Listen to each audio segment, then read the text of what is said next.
본 방송에서 제공하는 투자 정보는 투자 판단에 대한 조언입니다. 방송에서 제공하는 주식의 가치, 가격 상승 및 가격 하락에 대해서는 방송사에서 보장하지 않습니다. 슈퍼스탁 발굴 프로젝트 글로벌 슈퍼스탁의 김민아입니다. 왠지 모르게 길고 길었던 5월이 드디어 끝나고 6월로 들어섰습니다. 6월 1일 오늘은 6월의 첫 거래일입니다. 자, 이번 달에도요. 6월 12일에 북미 정상회담 그리고 6월 13일에는 우리나라의 지방선거 등 굵직굵직한 이슈들이 많이 남아 있습니다. 이번 달에도 저희 글로벌 슈퍼스탁과 함께 하시면서 2018년도 하반기 투자 전략 꼭 만들어 가시기 바랍니다. 저희 프로그램은요. 서울경제TV 홈페이지 그리고 톡스타 홈페이지를 통해서 또 참여하실 수가 있습니다. cntv.co.kr, 톡스타.co.kr을 통해 서 접속해 보시기 바랍니다. 참고로 본 방송에서 제공하고 있는 정보는 투자 판단에 대한 조언일 뿐 주식의 가치나 수익률을 보장하고 있지 않습니다. 저희 서울경제TV는 자본시장법을 준수하여 1:1 투자상담, 유사수신 행위, 무인가 영업행위, 불법 대여계좌 홍보 및 가입 권유 등 모든 불법 사항들 엄중하게 금지하고 있습니다. 자, 우선 시장 동향부터 체크하고 가도록 하겠습니다. 시황센터 연결해 볼게요. 안녕하세요. 최윤입니다. 오늘의 시장 소식 알려드립니다. 6월의 첫 장이 개장됐습니다. 오늘 양지수 모두 상승 출발을 했는데요. 먼저 코스피부터 함께 보시겠습니다. 네, 현재 코스피는 0.19% 상승하면서 2427.63에 거래가 되고 있습니다. 수급 함께 보시겠습니다. 네, 현재 개인과 외국인이 매수하고 있고요. 기관은 149억 원 규모로 매도하고 있습니다. 코스닥 함께 보시겠습니다. 네, 현재 코스닥은 0.39% 상승하면서 883.08에 거래가 되고 있습니다. 수급 함께 보시겠습니다. 네, 현재 기관과 외국인만이 매수하고 있고요. 개인은 263억 원 규모로 매도하고 있습니다. 네, 다음으로는 해외 선물 지수 함께 보시겠습니다. 먼저 나스닥 지수입니다. 현재 0.10% 상승하면서 6,984.25에 거래가 되고 있습니다. S&P 500 지수 함께 보시겠습니다. 현재 0.14% 상승하면서 2,709.25에 거래가 되고 있습니다. 달러 인덱스 함께 보시겠습니다. 네, 현재 0.01% 상승하면서 93.997에 거래가 되고 있습니다. 골드 함께 보시겠습니다. 네, 현재 골드는 0.07% 하락하면서 1,303.8달러에 거래가 되고 있습니다. 크루드 오일 함께 보시겠습니다. 네, 현재 0.13% 하락하면서 66.95에 거래가 되고 있습니다.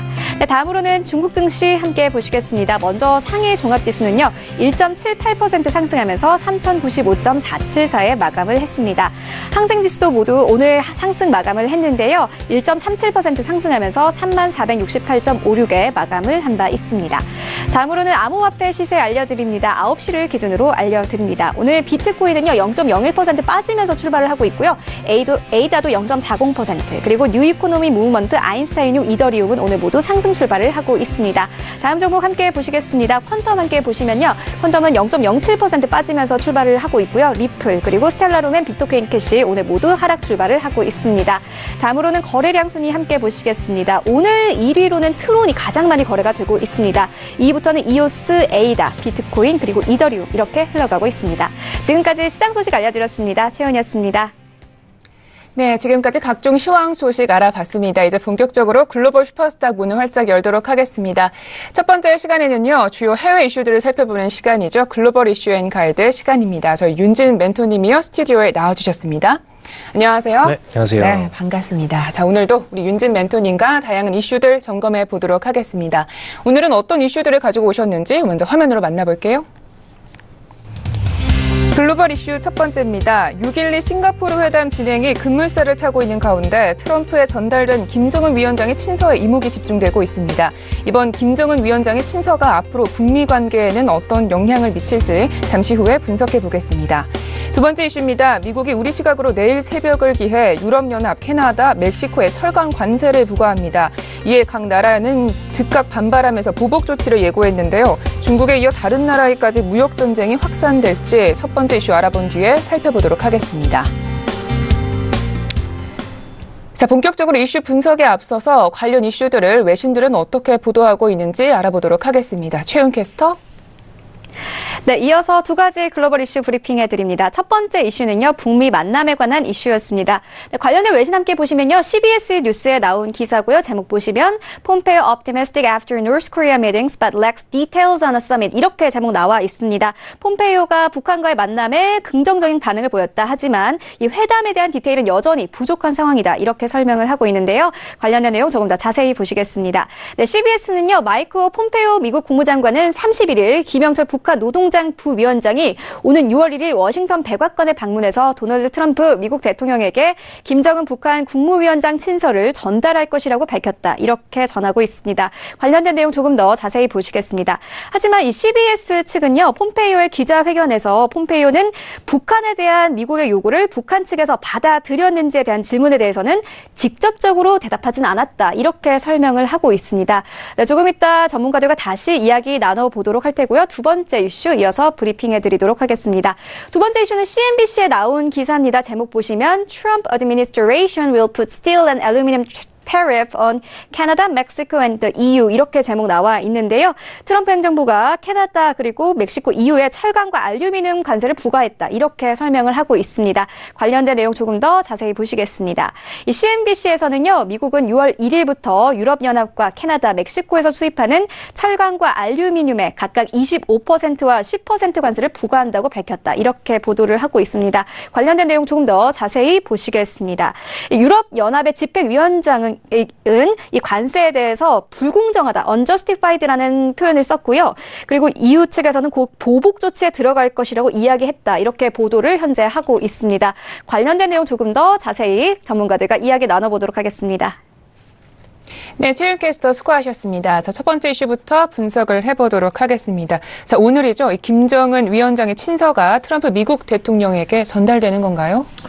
사실 이거는 김영철 부위원장이 방미를 하고 나서 지금 본격적으로 이제 좀 상도 회담을 하고 있는데, 사실 트럼프가 이 회담에 있어서 추후 그냥 단순히 그냥 회담에 들어와서 디테일한 부분을 협상하려는 게 끝이 아니라 지금 김정은 친서를 갖고 와서 본인한테 직접적으로 전달할 것이다에 대한 예측성 발언이다라고 좀 보시면 될 것 같고요.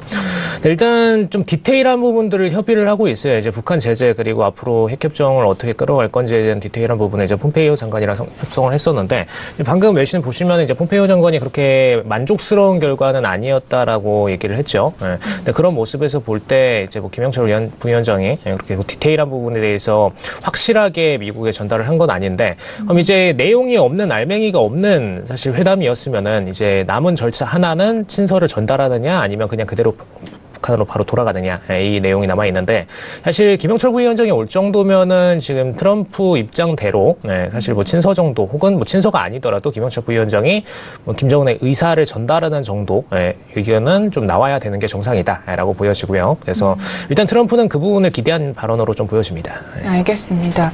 그러니까 이 겉으로 볼 때는 좀 순항 중인데 세부적인 내용을 좀 더 살펴봐야 된다, 이런 말씀이십니다. 그래서 현재 북미 관계 좀 어떻게 진단을 해보면 좋을까요?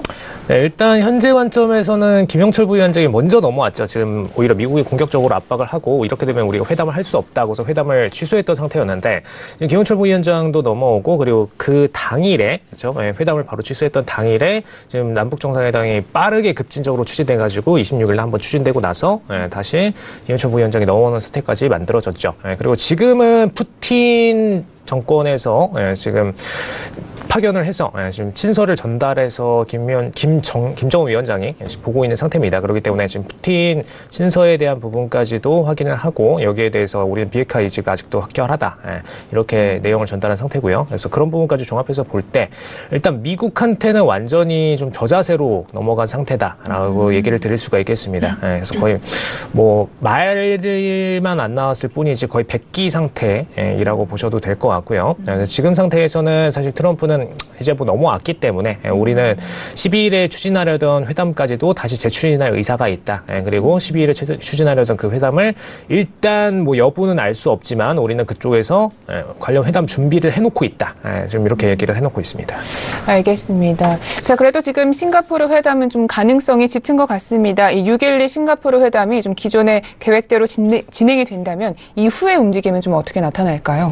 일단 트럼프는 한 번의 회담만으로는 이 내용들이 전부 다 진행되긴 어렵다. 그래서 뭐 비핵화부터 뭐 제재에 대한 절충안까지 사실 경제 오픈이 어느 정도 선까지 이루어져야 되는지 아니면 중국 정도의 딱 보호무역주의를 법안을 그대로 가져와서 써야 될지 이런 부분들에 대한 디테일한 논의가 필요합니다. 그리고 사실 핵포기를 이번에 좀 폐기장을 한번 이제 폭파하는 모습을 보여줬는데 어떤 액션은 있었지만 이게 3개월에서 4개월 정도면 또 복구 가능한 수준의 장치이기 때문에 추후 이제 경제 협력 부분만 일어나고 외화벌이를 하고 나서 다시 이 클로징을 한 다음에 핵을 재개발할 가능성도 있다라는 점까지 우려를 해서 그거에 맞는 상응한 제재한 절차가 만들어질 거다라고 평가를 드릴 수가 있을 것 같고요.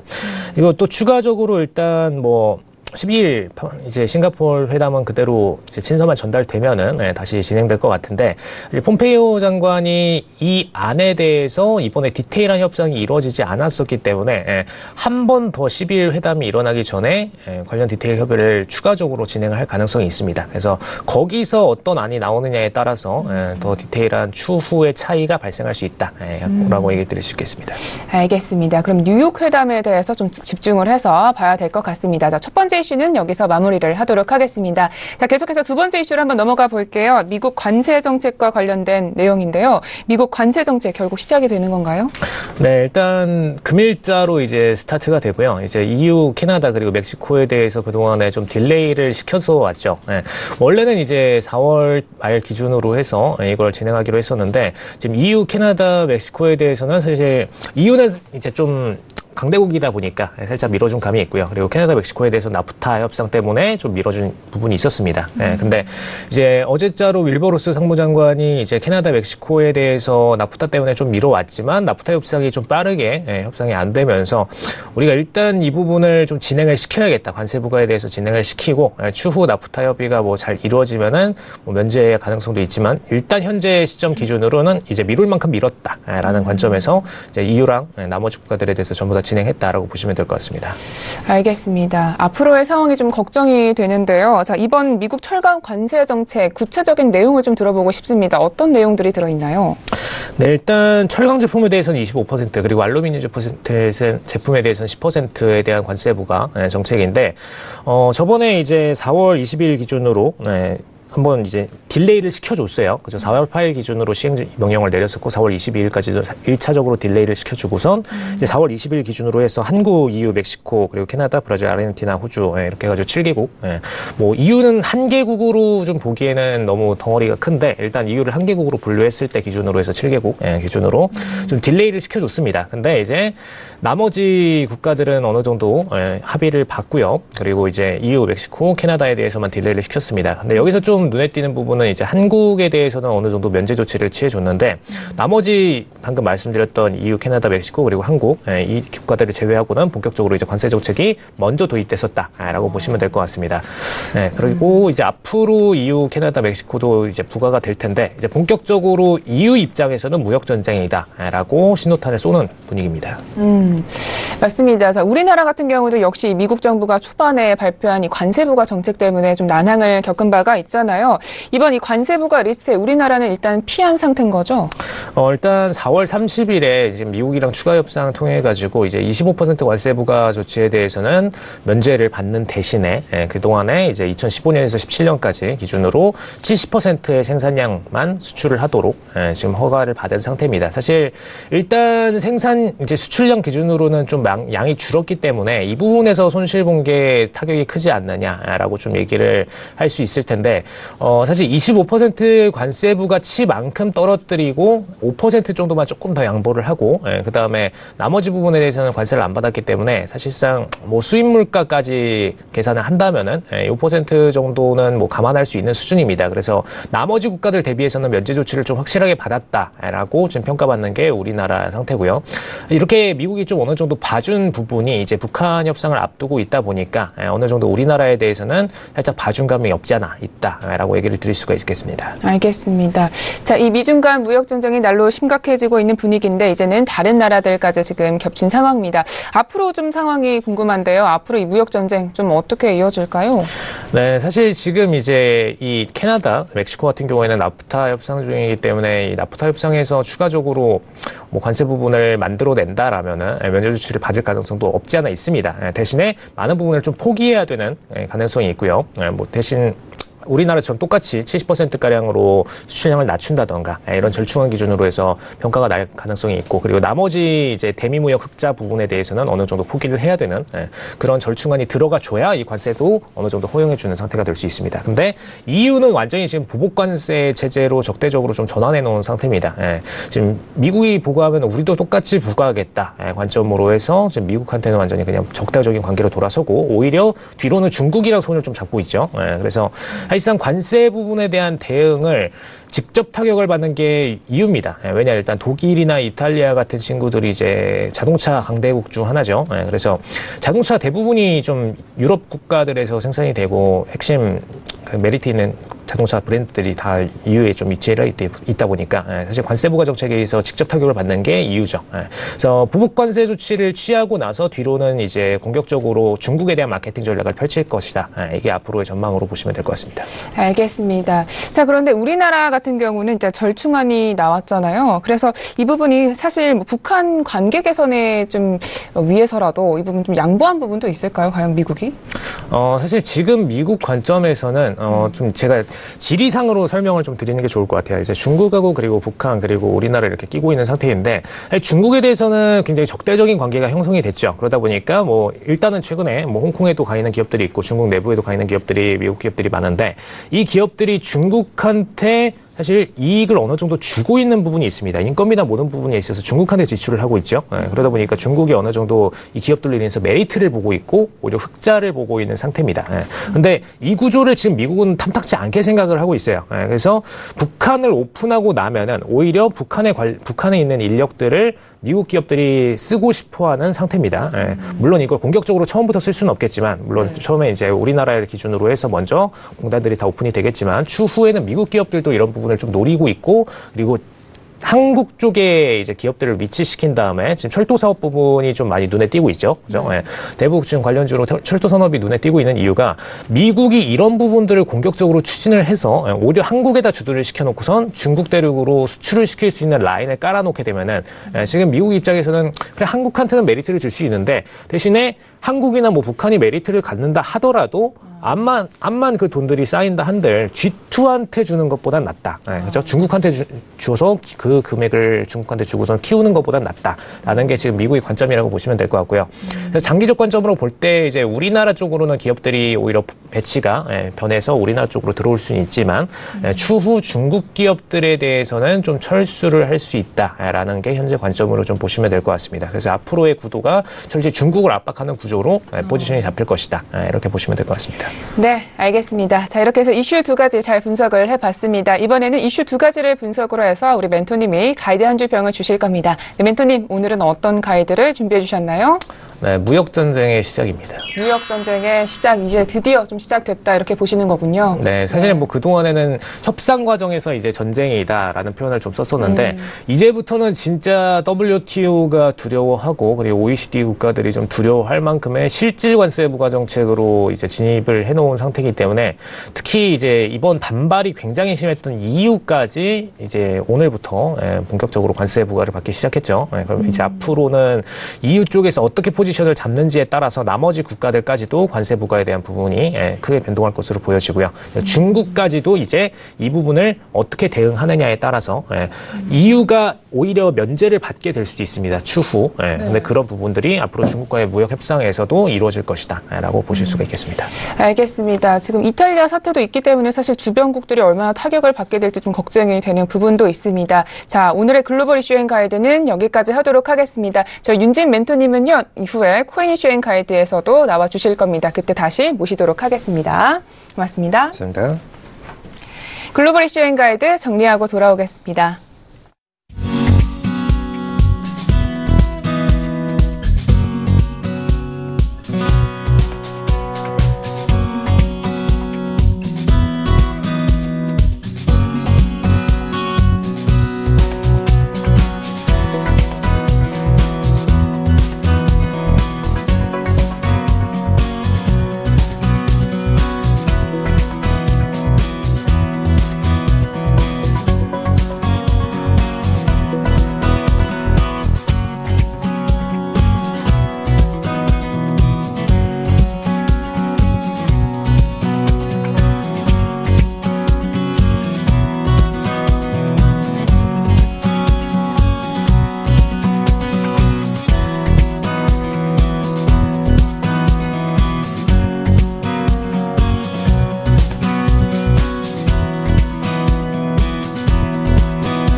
찾아가는 여정에서 여러분의 가이드가 되어드리는 글로벌 슈퍼스탁, 이번에는 차이나 이슈 앤 가이드 시간으로 돌아왔습니다. 중국 시황 이야기 그리고 유망 투자 종목에 대해서 소개를 들으실 수가 있습니다. 최하영 대표님이 스튜디오로 나와주셨습니다. 안녕하세요. 네, 반갑습니다. 네, 반갑습니다. 자, 더운데도 불구하고 네. 나와주셔서 너무 감사합니다. 자, 전일장 중국장 좀 어떻게 네. 마감됐나요? 어제는 분위기 좋았습니다. 왜냐면 이제 그저께 같은 경우가 이탈리아 관련한 부분 때문에 주가가 많이 하락했었고요.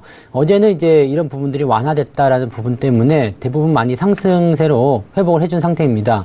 이제 오늘까지 이제 어떤 영향이 있을지는 모르겠습니다만은 일단은 하락에 대한 폭은 지난 이제 수요일인가요? 그 시점에서 이제 마무리했다 볼 수 있겠고요. 어제 반등, 그다음에 오늘은 이제 어제 많이 올라왔기 때문에 오늘 뭐 살짝 올라오는 형태의 모습이 나오지 않을까 생각됩니다. 지수는 일단 저점을 잡아가는 그런 형태의 모습 보이고 있습니다. 네, 걱정하는 분들이 많으셨을 것 같은데 다행인 것 같습니다. 자, 이렇게 해서 시황 소식 알아봤고요. 자, 구체적으로 오늘은 어떤 이슈들을 살펴볼지 화면으로 만나보겠습니다. 차이나 이슈 첫 번째 이슈입니다. 중국의 완다그룹과 텐센트 그리고 까오펑이 손을 잡고 새로운 합작회사 설립에 나섰습니다. 이번 합작회사가 갖는 의미는 무엇이고 향후 어떤 효과를 가져올지 잠시 후에 알아보겠습니다. 두 번째 차이나 이슈입니다. 중국 내 25개 성에서 큰 규모의 투자 프로젝트가 속속 발표되고 있습니다. 주로 어떤 프로젝트에 투자를 유치하고 있고 또 그 규모는 어느 정도인지 첫 번째 이슈 분석 후에 알아보도록 하겠습니다. 자, 대표님과 첫 번째 이슈부터 분석을 해보도록 하겠습니다. 자, 먼저 어떤 뉴스인가요? 네, 텐센트하고 완다가 이제 협력 관계를 통해서 인터넷 과학회사라고 일단은 이름을 썼는데 뭐라고 해야 될지 잘 모르겠어요. 이게 신왕커라고 해가지고요. 새로운 인터넷 과학 이런 뜻이니까 뭐 맞는 의미 같습니다. 그래서 인터넷 과학회사를 설립한다. 근데 실제로 말로는 이제 인터넷 과학회사지만 이제 그 완다 그룹이라는 부분들이 이제 쇼핑몰을 담당하는 부분이고 이 텐센트 같은 부분들이 이제 그 유통, 스마트 이런 쪽 온라인 쪽을 담당하고 있는 부분이라서 어떻게 보면 오프라인과 온라인의 어떤 합작회사 정도로 보시면 될 것 같아요. 그래서 뉴스에서 보게 되면은 일단 텐센트의 온라인 데이터를 통해서 양질의 업무를 지원해주고, 그다음에 이런 그 까오펑이라는 또 텐센트 자회사가 있습니다. 이런 쪽에서 이제 전자 수표 같은 업무를 또 투입해주고, 또 이 완다그룹 같은 경우는 오프라인의 어떤 그 흐름들을 또 유지해주는 그런 모습을 좀 하겠다라는 얘기가 되어 있고요.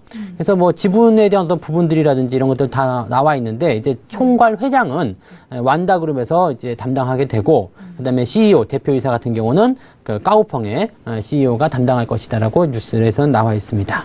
알겠습니다. 완다와 텐센트 그리고 까오펑이 손을 잡는다 이런 뉴스입니다. 자, 새 회사가 좀 합작한다는 거 좀 어떤 의미가 있는지 궁금한데요. 네, 텐센트 하면은 여러분들이 뭐 잘 알고 계실 거예요. 그냥 텐센트만으로도 네. 뭐 잘 알고 계실 거고, 중국에서 보게 되면 이제 그 MSN이라고 할 수 있는 QQ라는 그 메신저가 있고요. 그 다음에 위챗이라고 하는 우리나라 카카오톡 같은 게 있습니다. 그래서 이쪽 분야에서 굉장히 큰 어떤 위치를 차지하고 있는 그런 점유율을 차지하고 있는 그런 기업인데, 이 기업의 가장 최대 숙적이 바로 알리바바거든요.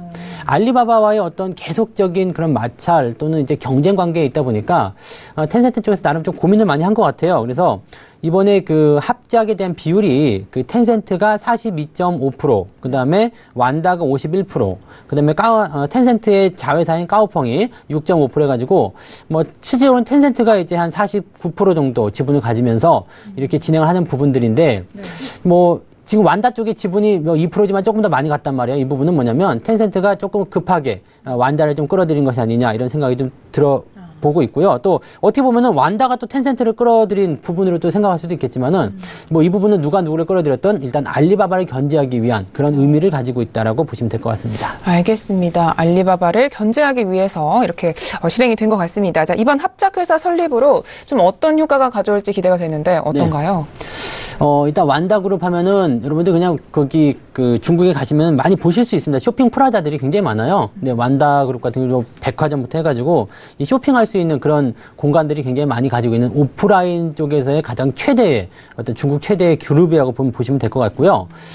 텐센트 같은 경우는 아까 전에 말씀드렸듯이 위챗, QQ 이런 그 부분들인데 우리나라로 치면 이제 카카오라고 보시면 되겠습니다. 그러니까 오프라인에 있는 뭐 이마트와 카카오가 합작을 했다 뭐 이런 식으로 좀 보셔야 되는 거니까 이런 식이라면은 그 오프라인에 있는 그런 쇼핑몰과 그다음에 온라인으로 또 이런 것들 주문을 받아가지고 진행할 수 있다라면 오프라인과 온라인의 어떤 합작을 통해서 스마트 유통이라는 어떤 그 하나의 포지션을 좀 만들어낼 수가 있는 거죠. 그래서 텐센트가 가지고 있는 이런 채팅이라든지 온라인에서의 어떤 유통망 그리고 오프라인의 부분들을 만들어서 시너지를 이끌어내면 이제 알리바바를 견제할 수 있는 가능성이 커진다. 이런 식으로 될 수 있을 것 같습니다.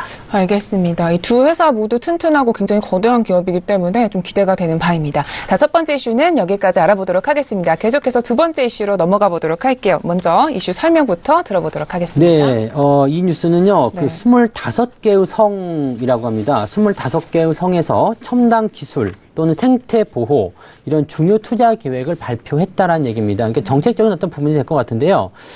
중대한 프로젝트가 각지에서 왕성한 기세로 진행되고 있다라는 뉴스를 이제 시작을 합니다. 그래서 현재까지 최소 25개의 성에서 중대한 투자 프로젝트를 발표를 했는데 그 규모가 지금 보면은 이제 1조 위안을 웃돌고 있다 이런 얘기가 나오고 있습니다. 그래서 여기 이제 1만 억이라고 되어 있는데 만 억이 이제 조니까는요 그렇게 표현하시면 될 것 같아요. 그래서 조를 웃돌았다. 그리고 이쪽 프로젝트의 어떤 부분들은 보게 되면 첨단 기술, 그다음에 전략적인 위치에서 어떤 신흥 사업, 그다음에 생태 보호 이런 뭐 자연 환경 같은 그런 부분들까지 다 나와주고 있고요.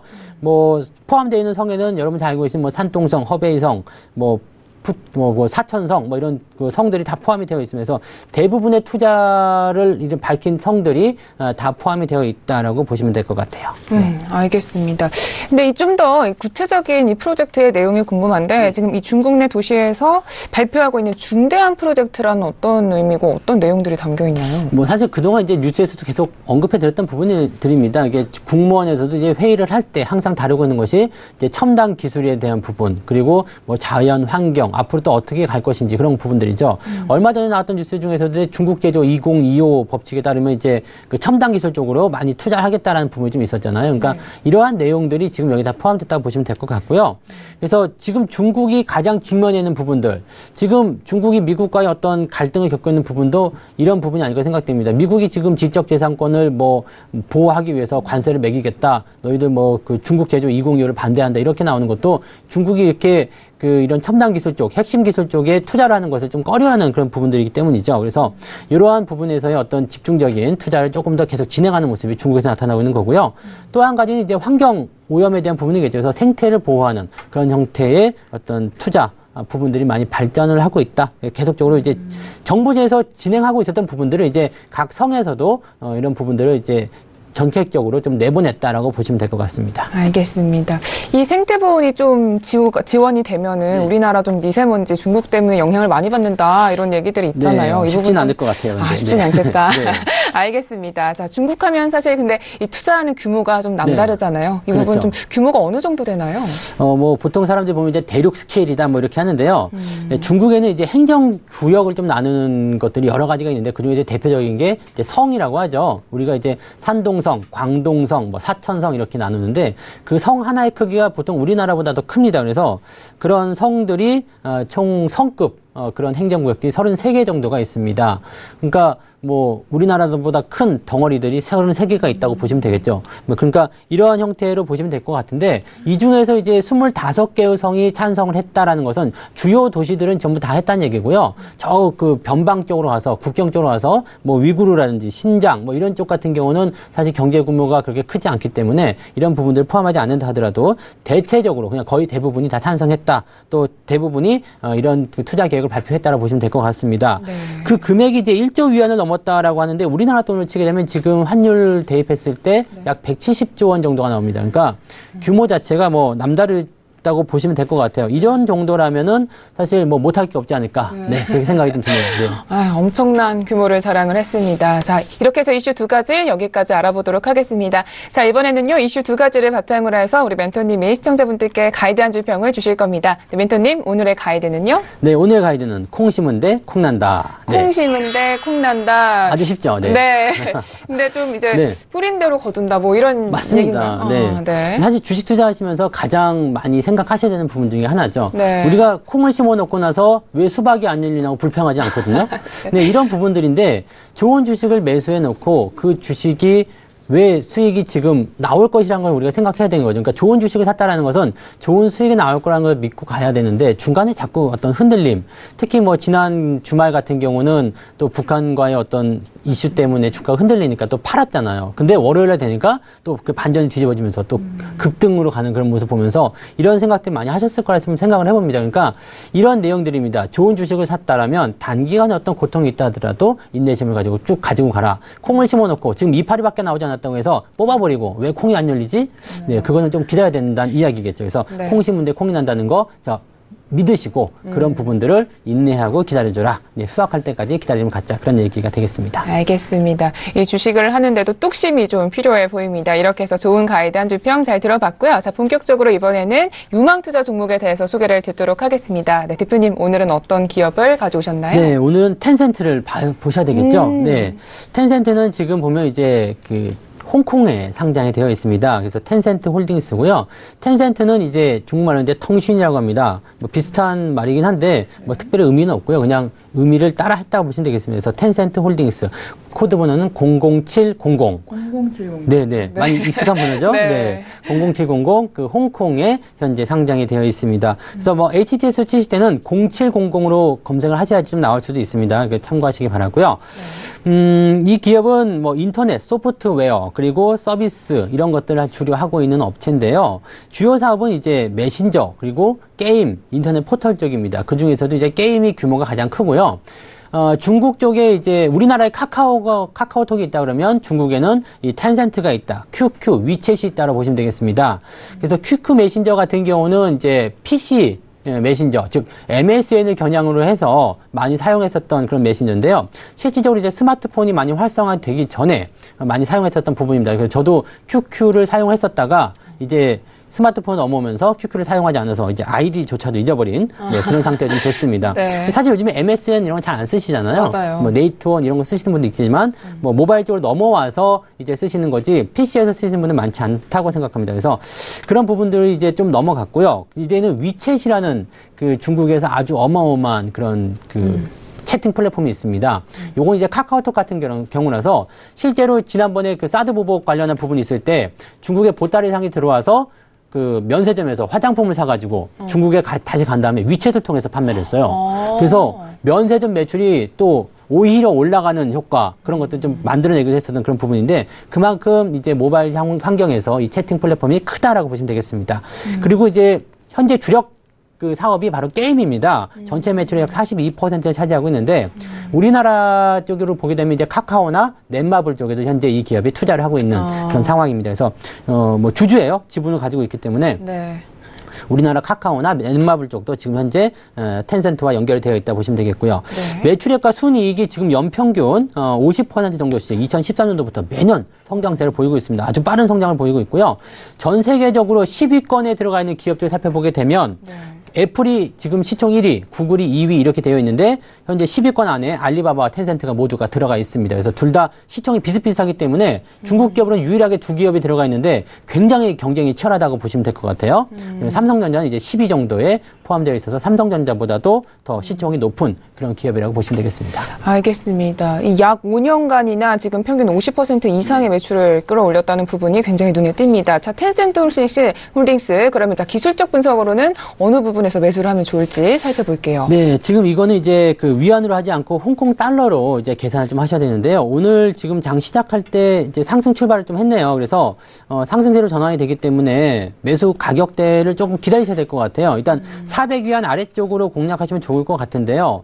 뭐 어제 같은 경우 좀 분석이 들어갔을 때는 한 388위안, 390위안 정도가 적당하지 않겠나 생각했는데요. 지금 보니까 좀 올라섰죠. 올라섰기 때문에 388위안부터 시작해서 400위안, 그 사이 구간으로 매수 포인트를 좀 잡아주시면 좋을 것 같아요. 네. 자, 그다음에 손절 가격은 370, 위안이 아니겠죠. 홍콩 달러죠. 네, 388에서 400 홍콩 달러 정도로 보시면 되겠고, 손절 가격은 370, 그러니까 바로 직전에 나타난 저점 지지 라인 때에서 370 홍콩 달러 정도로 계산하시면 되겠습니다. 목표 가격대는요, 470 홍콩 달러 정도로 해서 약 20% 정도 수준의 수익 정도를 기대하시면서 접근하시면 될 것 같습니다. 네. 앞으로의 이제 기업 성장과 또 주가의 상승까지 기대되는 텐센트 홀딩스에 대해서 이렇게 소개를 해주셨습니다. 네, 여기까지 저희 차이나 이슈 앤 가이드는 하도록 하겠습니다. 오늘도 말씀 모두 고맙습니다. 네, 고맙습니다. 차이나 이슈 앤 가이드 정리하고 돌아오겠습니다.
네, 많이 기다리셨습니다. 암호화폐와 관련된 엄선된 정보들만 드리고 있는 저희 글로벌 슈퍼스탁의 자랑 시간이죠. 코인 이슈 앤 가이드 시간으로 돌아왔습니다. 윤진 멘토님 다시 제 옆자리로 모셨습니다. 네, 코인 이슈도 같이 분석을 해보도록 하겠습니다. 자, 오늘은 어떤 이슈들을 가지고 오셨는지 먼저 화면으로 살펴볼게요. 첫 번째 코인 이슈입니다. 노벨 경제학상 수상자가 비트코인은 100년 안에 사라질 것이라는 경고 메시지를 던졌습니다.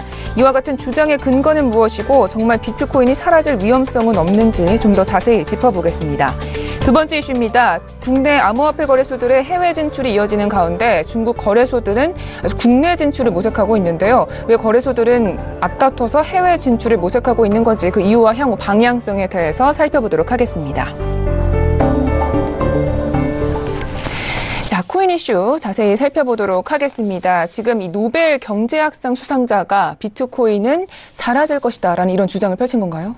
네, 일단 노벨 경제학상 수상자인 로버트 실러 예일대 교수가 이제 비트코인이 100년 안에 사라질 수 있다. 그래서 뭐 2118년 정도면 이제 사라진다 이렇게 얘기 나왔는데 사실 어떻게 보면은 좀 저희 입장에서는 안도할 수 있는 이슈가 아닌가라고 좀 생각이 들 수도 있을 것 같아요. 왜냐하면 비트코인이 또 금방 사라질 수 있지 않을까라고 생각하시던 분들도 계시는데 100년이면 사실 저희 이제 거의 갈 때까지 사라질 일이 없다라고 보셔도 되는 상태이기 때문에 어떻게 보면은 이 정도면은 충분히 비트코인의 흥망성쇠를 보기에는 충분히 긴 시간이 아닌가. 왜냐면은 기업들도 100년간 생존하기가 쉽지가 않거든요. 예, 기업 주가들도 100년간 생존하기가 쉽지 않은데 삼성전자도 100년 뒤에 어떻게 될지 모르는 게 현실이에요. 예, 근데 비트코인이 100년 동안 이렇게 살아서 남아 있을 것이다라고 얘기를 해준 게 어떻게 보면은 미래 보장이 아닌가라는 생각도 들기도 합니다. 예. 근데 지금 노벨 경제학자였던 이제 로버트 실러 주장에 따르면은 이제 오히려 100년 이상도 갈 수 있다는 전망들이 있다라는 부분을 반박하는 그런 상태로 보시면 될 것 같고요. 네. 그런 면에서 볼 때 일부 학자들은 그 이상도 갈 수 있다라는 전망을 내놓고 있다라고 보시면 될 것 같습니다. 그러면 이제 좀 호조세의 발언으로 오히려 해석도 가능하다라고 얘기를 드릴 수 있을 것 같고요. 네. 좀 이번에 짚은 부분이 2013년 이후에 이제 $1,000 돌파를 하고 나서 그 가치의 80%를 잃었다라고 얘기를 했는데 여기서 말하는 가치라는 거는 이제 추후의 미래 가치를 좀 얘기하는 부분이고요. 실질 이제 가격적인 부분을 얘기하는 게 아닙니다. 가격적인 부분은 사실 뭐 $1,000 이후로 뭐 충분히 올라와서 $20,000까지 거의 2000% 가까이 상승을 좀 보였었기 때문에 가치에 대해서는 좀 디스를 할 부분이 없고요. 사실 이제 미래 통화로서 좀 쓰일 그 부분에 대해서는 2014년 이후에는 통화 가치에 대한 전망이 굉장히 안 좋아졌다라는 관점으로 좀 해석을 하시면 될 것 같습니다. 알겠습니다. 그러니까 너무 긴 기간을 지금 잡고 이야기를 하신 거잖아요. 이 주장의 좀 근거에 대해서는 어떤 내용들이 나와 있나요? 일단 뭐 비트코인이 사라지는 것처럼 보인다라고 좀 공격적인 표현을 썼는데 일단 이분이 어떤 분인지부터 좀 얘기를 드려야 될 것 같아요. 이제 로버트 실러 같은 경우에는 과거에 이제 자산 가격이랑 비효율적 시장 이 두 가지에 대해서 공격적으로 얘기를 해서 노벨 경제학상을 수상을 했었는데 이 비효율적 시장에 대한 부분 그리고 자산 가치 이 두 가지가 사실 암호화폐랑 어느 정도 상충하는 부분이 있습니다. 그래서 암호화폐에 대해서는 지속적으로 미래 가치가 좀 낮다. 특히 암호화폐 중에서 지금처럼 이제 비트코인처럼 공격적으로 상하방의 움직임이 굉장히 큰 변동폭이 심한 화폐 가치의 변동폭이 심한 이런 암호화폐들 부분들에 대해서 공격적인 발언을 좀 내놨었고요. 네, 이제 추후에 지금 뭐 공격적으로 변동성이 나중에 암호화폐의 존망에 대한 얘기까지 또 이어질 수가 있다라는 관점을 좀 포커스하고 있습니다. 사실 최근에 진행되고 있던 이제 서클이나 베이시스 프로젝트 같은 경우에는 일정한 통화 가치를 유지하려고 하고 있는 반면에 지금 최근에 상장돼서 거래되고 있는 통화 가치들은 굉장히 좀 변동폭이 심하죠. 그래서 이 자산 가치들이 변동폭이 심한 만큼 추후에 통화로서 활용되기가 굉장히 가치가 낮다. 그래서 이걸로 인해서 존망이 굉장히 어렵다라는 관점으로 좀 보시면 될 것 같고요. 네, 지금 상태에서 뭐 좀 문제로 지적하고 있는 부분이 과거 이제 12월이죠. 12월에 2만 달러 돌파하고 나서 이제 폭락해서 최근에는 뭐 7천 달러 한 중반선까지 돼서 거래가 되고 있는데 사실 이 흥망성쇠의 폭이 너무 커서 거의 뭐 233% 정도로 굉장히 흥망성쇠가 컸었기 때문에 2%의 이익을 볼 때 추후 통화로 쓰기에는 절대적으로 좀 부족하다라는 부분을 2%를 기준으로 해서 좀 지적하고 있다라고 보시면 되겠습니다. 알겠습니다. 자, 그런데 사실 이 비트코인 하면 사실 코인 중에서도 굉장히 대장격이잖아요. 이 멸종한다는 주장 좀 가능하다고 보시나요? 일단 비트코인의 성질적인 면을 좀 분석하는 게 먼저일 것 같아요. 비트코인의 성질적인 면을 제가 과거에 뭐 한 3가지를 들어가지고 이제 연준이 보고서를 내놨던 얘기를 한번 비교를 해서 드렸었는데, 저는 이 중에서 좀 2가지를 집중적으로 얘기를 드리고 싶어요. 사실 그 3가지를 떠나서, 기본적으로 비트코인이 처음에 생성됐을 때 어떤 걸 기준으로 생성됐었는지가 제일 중요합니다. 처음에 만들어진 이유가 디플레이션을 위한 실험 모델로 만들어졌던 게 비트코인이다라고 얘기를 드릴 수가 있을 것 같아요. 이제 디플레이션이라고 하면은 사실 인플레이션의 반대 단어죠. 통화 가치의 하락으로 인해서 만들어지는 게 인플레이션의 효과고요. 즉 물가 상승이 이제 공격적인, 반대로 얘기하면 통화 가치 하락입니다. 근데 지금 비트코인 같은 경우에는 통화 가치 상승을 위해서 모든 모델들이 만들어졌어요. 일단 희소성, 그다음에 공급량을 블록체인 안에다가 가둬서 아예 추가적으로 공급이 불가능한 상태로, 그죠? 중앙은행에서 암호화폐 혹은 뭐 다른 부분들을 발행할 수 없는 상태로 만들어져서 아예 공급량을 차단시켜 버리는 그런 구조로 만들어놨고요. 그다음에 채굴 구조를 통해서 공급되는 양이 충분히 있음에도 굉장히 시장에 공급되는 양은 적게 공급되는 그런 상태를 만들어 놨던 게 최근에 비트코인이었습니다. 그런데 이 부분은 일단 호재성 부분이야. 사실 비트코인에 있어서는 철저히 그동안의 가치 상승을 야기했던 장점이 맞습니다. 근데 두 번째 특징이 하나가 더 있죠. 일단 블록체인 안에 가둬진 무보증 화폐라는 거. 사실 이 무보증 화폐라는 단어가 살짝 안 와닿으실 수 있는데 전에 한번 설명을 드릴 때 제가 근거 가치가 없는 상품을 무보증 화폐라고 말씀을 드렸죠.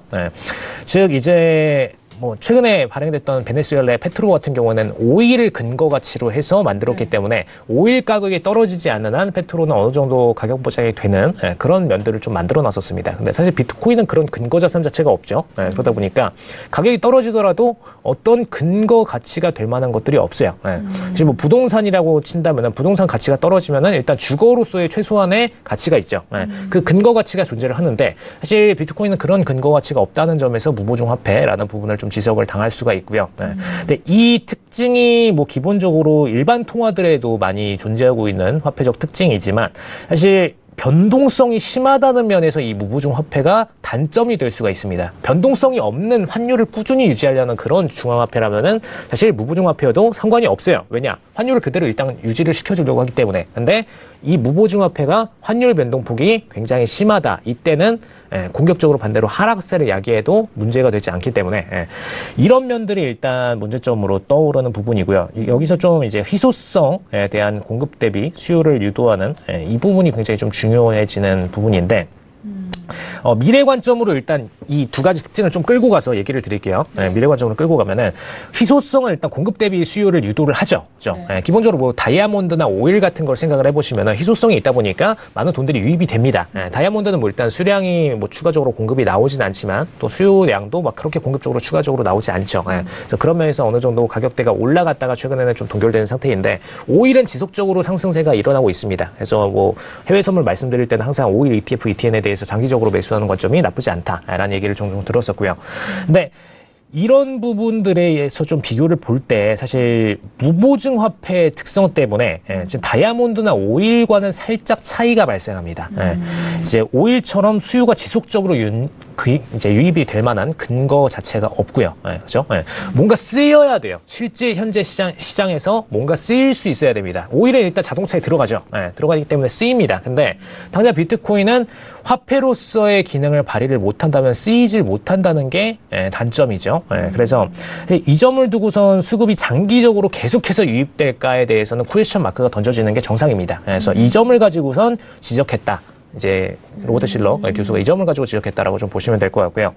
네, 다만 이를 해결하려면 좀 해결 방안이 있어야겠죠. 이제 100년 후에도 존재할 수 있을지 없을지 여부에 대해서 퀘스천 마크를 던지려면은 이거에 대한 해결 방안이 좀 존재를 해야 됩니다. 근데 실질적으로 일단 암호 화폐로 존재를 이제 스타트를 했기 때문에 투자 수단 외에 일단 시장에서의 매수 가치가 좀 주어져야 됩니다. 그러니까 실질적으로 이거를 시장에서 쓸 수 있느냐를 가지고선 이제 미래 가치의 전망 여부가 갈리게 되죠.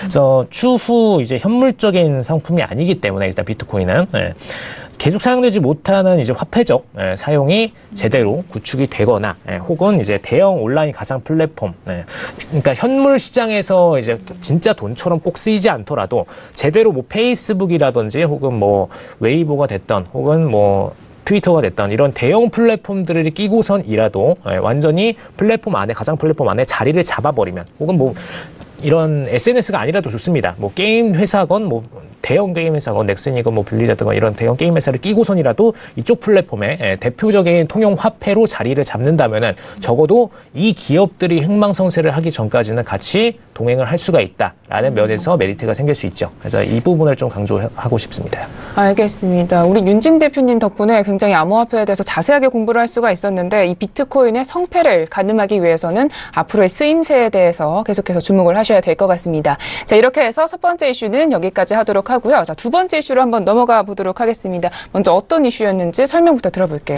네, 뭐 최근에 이제 거래소 현황들 보시면 아시겠지만 이제 해외 거래소들이 오히려 이제 국내 쪽으로 좀 들어오고 있고 국내 거래소들은 반대로 지금 해외 쪽 진출을 좀 하고 있는 게 최근 현황입니다.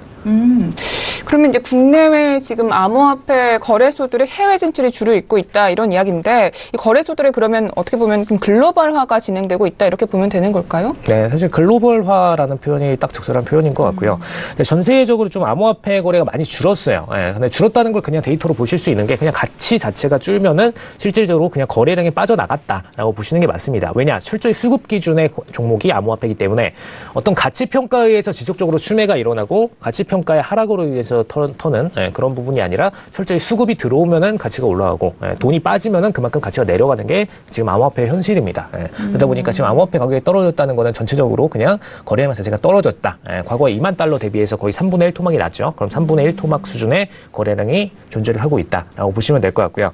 그래서 이 부분으로 인해서 사실 전체적 거래량이 떨어지다 보니까 일부 암호화폐 거래소들은 좀 전망 위기에 있는 친구들도 있고 사실 거래량이 떨어지다 보면 이제 매출 위기에 있어서 뭐 최근에 인력을 많이 증설시켜 놓고 서버를 증설시켜 놨는데 그 부분을 감당하지 못하는 상태가 될 수가 있습니다. 그래서 그런 면에서 이제 해외 진출을 좀 목걸이로 삼고 있다라고 보시면 되겠습니다. 네, 알겠습니다. 사실 어디나 요즘은 좀 힘든 시기지만 지금 암호화폐 시장 역시 좀 굉장히 힘든 상황인 것 같습니다. 그래서 좀 새로운 시장을 모색하고 있다 이런 부분인데요. 현재 거래소들의 상황에 대해서 좀 짚어보면 좋겠습니다. 네, 사실 시간이 지금 많이 없어가지고 핵심적인 부분만 좀 요약을 드리면 좋을 것 같아요. 네. 지금 이제 해외 거래소들 중에서 뭐 국내 거래소도 마찬가지고 일단 거래량들이 급속도로 감소하면서 3분의 1 토막이 난 상태인데 이 상태에서 사실 국내 거래량이 전 세계 거래량의 약 20% 가까이를 좀 차지를 합니다. 그러다 보니까 이 국내 거래량을 탐내기 위해서 해외 거래소들은 본격적으로 국내로 좀 진출을 하고 있다라고 보시면 될 것 같고요.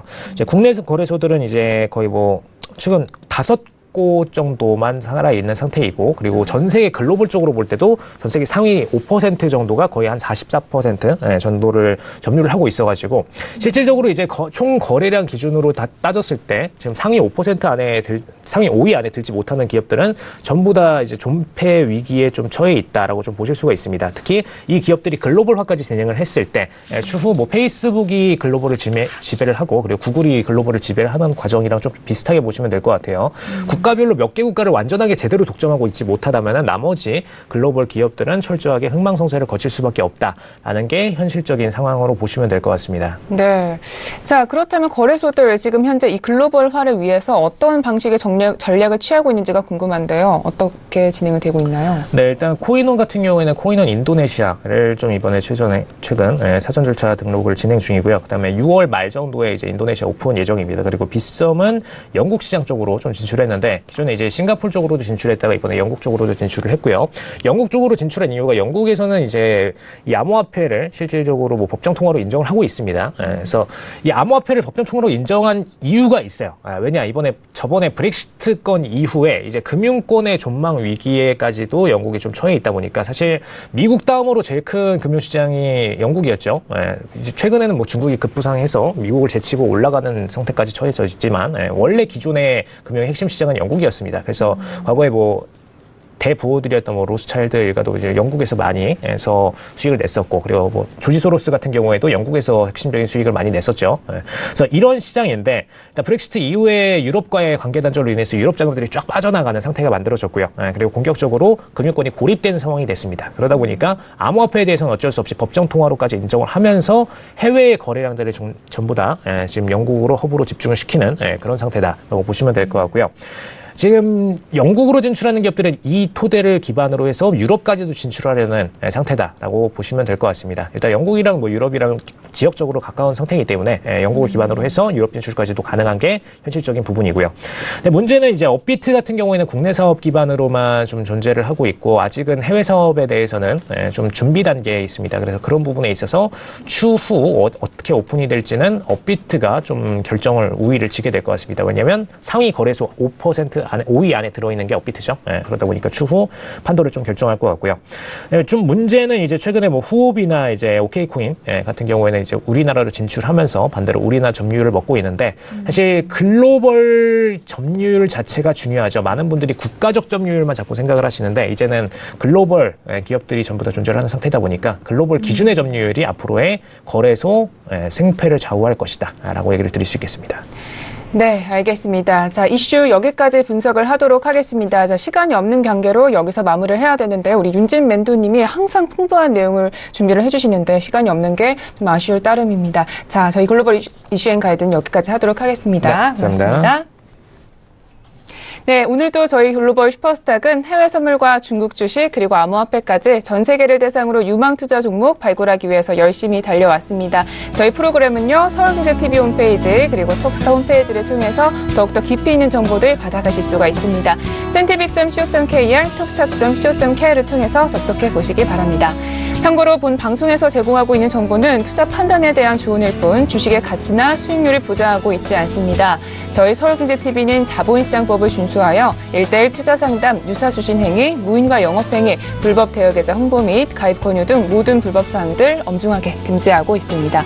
글로벌 슈퍼스탁 오늘은 여기까지입니다. 주말 잘 편안하게 쉬시고요. 저희는 다음 주에 뵙도록 하겠습니다. 고맙습니다.